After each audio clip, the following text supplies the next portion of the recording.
ఒక్కొక్కసారి ఫాస్ట్గా వాక్ చేయటం వల్ల,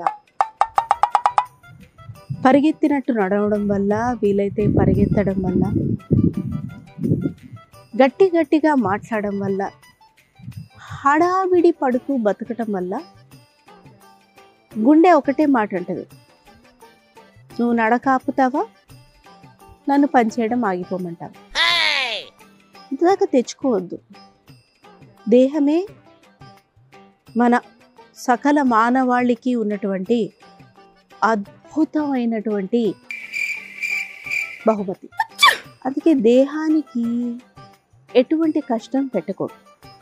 అది చాలా సున్నితంగా అడుగులో అడుగు వేసుకుంటూ మెల్లమెల్లగా శాంతంగా ప్రశాంతంగా నడవాలి. చాలామంది పీలగా ఒళ్ళు ఎముకల గూడులాగా అసలు ఫ్లెష్లో ఎఫ్ కూడా లేకుండా బతుకుతూ ఉంటారు. అంత కష్టతరంగా మనం ఒంటిని ఎందుకు కష్టపెట్టాలి? మీరు అనుకుంటున్నారేమో గంటల తరబడి ఎక్సర్సైజులు చేయడం వల్ల మీకు ఒళ్ళు కరిగిపోతుంది.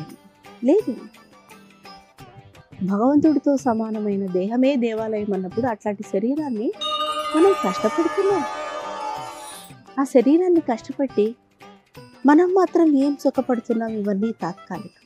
ఇదిగో ఇలా అడుగులు అడుగు వేసుకుంటూ అంతే, ఆ విధంగా నడవాలి. ప్రతి పని అలాగే చేయాలి.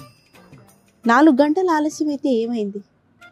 సమయం మన చేతుల్లోనే కదా ఉంది. ప్రశాంతంగా చేసుకోవాలి. వాళ్ళే స్కూల్కి వెళ్ళే పిల్లలు 10 రోజులు లేట్ వెళ్తారు. 11వ రోజు వాళ్ళ ముడ్డి మీద టీచర్ కొట్టిందనుకో, 12వ రోజు నుంచి వాళ్ళే టైంకి వెళ్తారు. బాధర పడకూడదు. సామరస్యంగా మెల్లగా బ్లడ్ ప్రెషర్ పెరగకుండా ఆ విధంగా ఉండాలి. ఓకే, జీవితం అంతా ఉంది. చాలామంది అనుకుంటారు జీవితం చాలా చిన్నది, అయిపోతుంది తొందరగా, ఇటు చూస్తే ఇటు అయిపోతుంది, live your life to the fullest, ఇలా అంతా అనుకుంటూ ఉంటారు. It's okay, there is always a tomorrow. రేపు అనేది లేదని బతకడము ఎంత పెసిమిస్టిక్ థాట్ అసలు. ఎందుకు లేదు రేపు? మళ్ళీ రేపు పొద్దున్న లేవగానే సన్ రైజ్ ఉంది అని అనుకోవాలి. అట్లా సన్ రైజ్ ఉన్నప్పుడు ఈ వాకింగ్, ఈ హార్ట్ బీట్ సరి చేసుకోవడం, ఈ కిడ్నీ ప్రాబ్లమ్స్ లేకుండా చేసుకోవడం, ఈ బ్లడ్ ప్రెషర్ లేకుండా చేసుకోవడం, ఇవన్నీ కూడా రేపైనా చేయొచ్చు. బాధరపడి ఇవాళ ఆల్రెడీ మన వర్క్ దీనిలో మనం చాలా టైర్డ్గా ఉంటాము. మళ్ళీ ఇవన్నీ కూడా చేస్తే ఎట్లా, ఏమైపోవాలి? టెన్షన్ అవ్వకూడదు. ఫిజికల్గా మనం ఎక్సర్సైజ్ ఇవ్వాలి, బాడీకి తగ్గాలి అన్నమాట అటుంచితే మెంటలీ స్ట్రెస్ చేయకూడదు. And that's really, I am telling it again and again, that is really a very pessimistic thought. రేపు అనేది లేదన్నట్టు ఇవాళే బతకాలి, మొత్తం 10,000-12,000 స్టెప్స్ ఇవాళే వేసేసేయాలి, బిస్కు వాకులు కూడా ఇవాళే చేయాలి. అరే చివరికి పైన ఎగిరే పక్షులు కూడా రేపనే హోప్ ఉందనే బతుకుతాయి. అవి వాటికి ఉన్నపాటి హోప్ మనకు లేకపోతే ఎలాగా?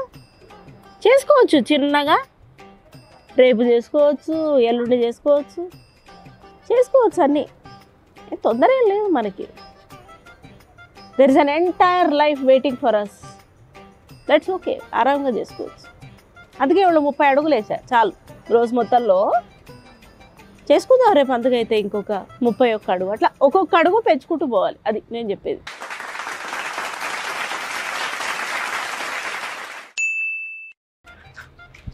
ఫాస్ట్గా వాకింగ్ చెయ్యాలి, లేకపోతే ఎట్లాగా? మొత్తం ఒక వాకింగ్ చేస్తున్నప్పుడు అవయవాలన్నీ కూడా కదలాలి. ఇదిగో ఇట్లా చేతులు, కాళ్ళు, వీలైతే మొఖము, మూతి, ముక్కులు, కళ్ళు, చెవులు అన్నీ కదలాలి. Brisk walking is so very good to health. హార్ట్ని మనం ట్యూన్ చేయాలి, మన బ్రెయిన్ని ట్యూన్ చేయాలి, కిడ్నీస్ని ట్యూన్ చేయాలి, కాళ్ళని ట్యూన్ చేయాలి, ఎన్నెన్ని చేయాలి. It's not easy. We have to work out.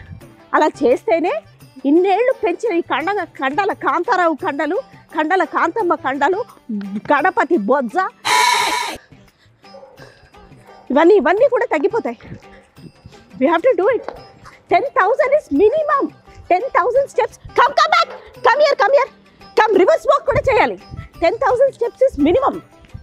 ఇదిగో ఇట్లా రివర్స్ వాక్ కూడా చేయాలి. చాలా మంది అంటారు రివర్స్ వాక్ చేయొద్దని. చేయాలి మనం. ఇందులో కూడా ఆంటీ అంటున్నారు. ఆ ఎపిసోడ్ అయిపోయింది అయినా కూడా అర్థం చేసుకోరు. ఇట్లా రివర్స్ వాక్ చేస్తుంటే కూడా మన శరీరం ఇట్లా గుణ ఏముంది, అది చాలా మొండిది. చెప్పులు వచ్చినప్పుడు ఇదిగో ఇలా ఈ విధంగా పట్టుకొని ఇలా రివర్స్ వాకింగ్ చేయాలన్నమాట. మళ్ళీ ముందు పోవాలి, చేసుకోవాలి. వీ హ్యావ్ టు ఎంతూజియాస్టిక్స్గా ఉండాలి. ఫిట్నెస్ ఎంతూజియాజం ఆ విధంగా చేసుకుంటేనే అప్పుడు ఇట్లా ఇక్కడ నడుము కండలు ఇవి తొడవి మళ్ళీ ఇట్లా వెళ్ళాలి. రండి. Come on. Life is always a challenge. You should give 1 2 3 4 5 6 7 and 8 go. 1 2 3 4 5 6 7 and 8 go. చెప్పు. అదే ఇవాళ ఒక అరగంట లేట్గా చేసే ఫోన్ ఏమనుకోకు. లేదు వంట చేసే దిగా, చపాతీలు కూడా చేసేసా. మళ్ళీ ఓవెన్లో పెట్టుకొని వేడి చేసుకొని తినడమే. పొద్దునే ఒక గుడ్డు వేస్తుంటే ఆ గుడ్డు మొత్తం చిదిలిపోయినట్టుగా అయింది. మళ్ళీ ఇంకో గుడ్డుతోటి ఆమ్లెట్ వేసుకున్నా. మళ్ళీ మా వాడు గుడ్డు కావాలంటే ఇంకో గుడ్డుతోటి ఇంకో ఆమ్లెట్ వేసా. అట్లా వేసుకుంటూ పోయినా. సారీ ఇట్లా పోవాలి కదా నేను. అట్లా వేసుకుంటూ పోయా. ఆ తర్వాత మళ్ళీ మధ్యాహ్నమా పాలకూర పప్పు చేసా, గుత్తొంకాయ కూర చేసా, చారు కూడా చేసా, పెరుగు కూడా చేసా, అన్నం కూడా చేసా. నెయ్యి కరగబెట్టా, వేసుకు తిన్నా. పెరుగు పుల్లగా ఉండింది, కొంచెం పుల్లటి పెరుగు. టీ చేసా, అల్లం వేసాను, కడకుండా వేసుంటాను, అల్లం చిదిలిపోయింది, దానివల్ల టీ విరిగిపోయింది. మళ్ళీ పెట్టుకోవడానికి బద్ధకం వేసి పెట్టుకోలే. తలనొప్పిగా ఉంది ఇప్పుడు. ఏం చేయాలో తెలియదు. నువ్వేం చేసావు?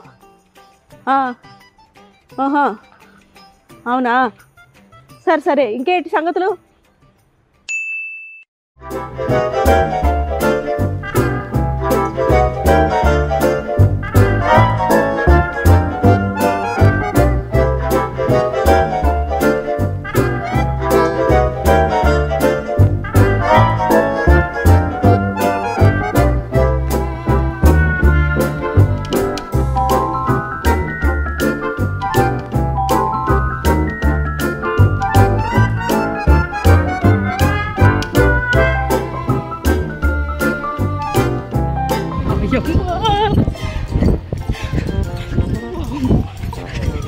ఎట్లా తీస్తున్నావు? కుక్క వరకాలకు వస్తుంది, పరిగెత్త.